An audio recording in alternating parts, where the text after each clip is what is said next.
Say it ain't so. Say it ain't so. Why are we bullying Caitlin Clark?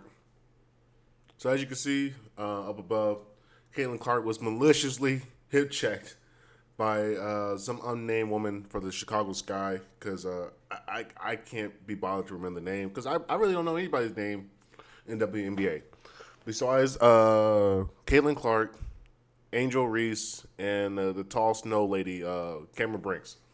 Outside of that, I have no idea any of the people in the WNBA. I can't name a single person. And what does that mean for the WNBA? Well, what that means for the WNBA is nobody watches. Nobody really cares. And the one person who's attracting all these different people to come watch, this is Caitlin Clark herself. The WNBA is refusing to embrace her.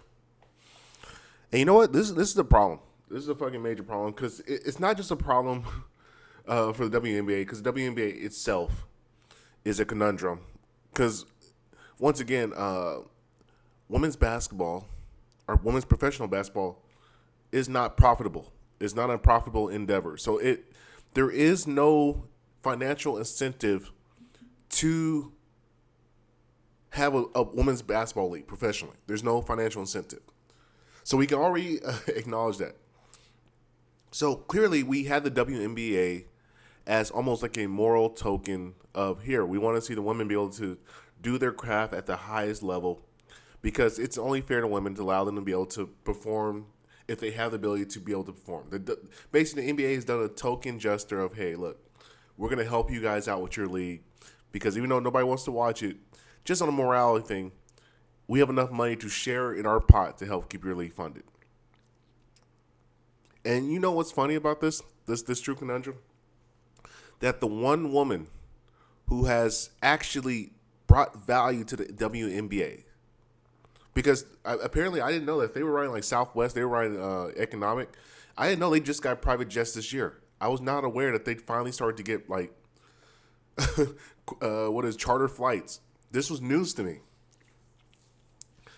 And because Caitlin Clark was able to bring in such a draw of people to come watch this terrible product that nobody truly watches. I mean, there's creepy guys that watch, maybe women who are younger that aspire to be hoopers, but I don't even think women that aspire to be hoopers watch WNBA all that much. So I don't know who's really watching this league. And the one girl who's a bright spot in the league that gives us some type of interest. Like, I have never paid attention to a WNBA league ever this closely since Caitlin Clark came into the league. And I don't even really much of a sports fan, but for some reason I find myself wanting to watch her journey through basketball. And instead of embracing that, instead of all the women rallying behind her and supporting her and helping her become a better star, because she's the star that is carrying this league as a rookie. As a rookie, 4 games in, she's the one helping carry the league.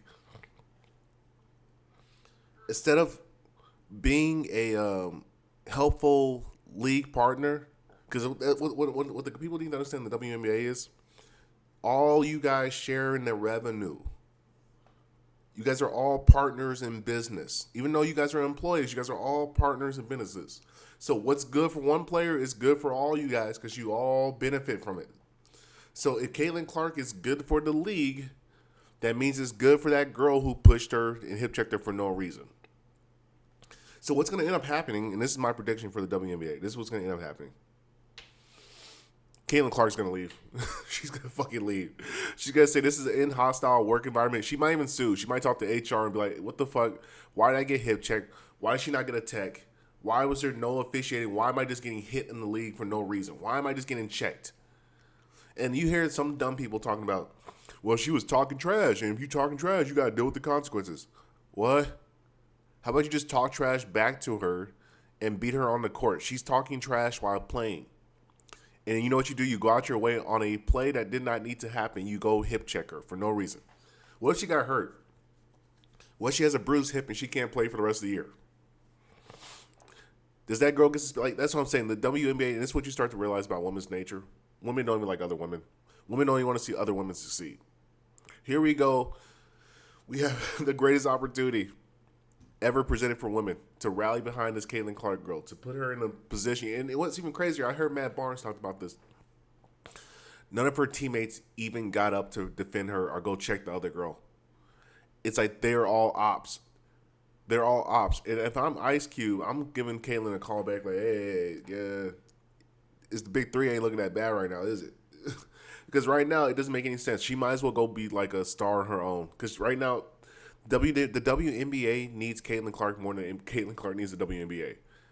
And for what she's getting paid, and for the bullshit she's dealing with on the court, because it's not the first time. It's going to get worse because more women are going to be hating and spiteful. And you know what's funny about it? It's actually kind of like reverse racism or reverse bigotry. Because Caitlin Clark is a white girl playing a black woman's sport. Which is funny because a lot of times you hear black women like they're double minority. They're the most under represented group, most disenfranchised group, and here they are when in a position of power where they are the main group of people. And here's the even funnier part: it's black lesbians. Because most women, I think, in the WNBA, most women in the WNBA are lesbians, if I'm correct. So not only is it they're a triple minority: black, women, and LGBT lesbians. They're triple minority. And here they are mistreating a minority within their field of sport, in their field of play, which is even funnier. This is one of the most funny social experiments. So we're not only seeing like people are just terrible people, regardless of the race, color, gender. It don't make a difference. Whenever there is a group that is a majority, they're typically going to treat the minority worse. Even in the case where they are the minority group. The minority group will still treat the person within the minority even worse. So there's a lot of social aspects that kind of look behind this. Because if I'm Caitlyn, I'm going to the league board because she's like, this is just a hostile work environment. Like, I don't get treated well. My team is garbage. My team is fucking garbage. They don't want to support me. I'm the best thing that ever happened to them. If I go get traded to any of these other teams, it's going to be the same bullshit because all the women are going to treat me like terrible. It's like a big-ass hazing experiment. They're never going to embrace her because they're going to say, well, we were happy where we can be around and just complain. And this is how they treat somebody who could actually help them like make money and be a better product. And it's just fascinating because no matter what, even Michael Jordan, like when Jordan was playing, he had a lot of hate. He would get bashed and people would try to take him out, tackle him, and all this other stuff with the Pistons. But his teammates came up and just go fight for him.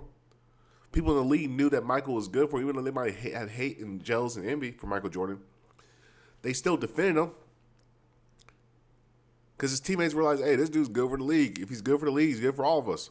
So shit, don't hurt him. Like we can kind of rag him a little bit, but don't like hurt him within play or be rough within play. But that was a different generation.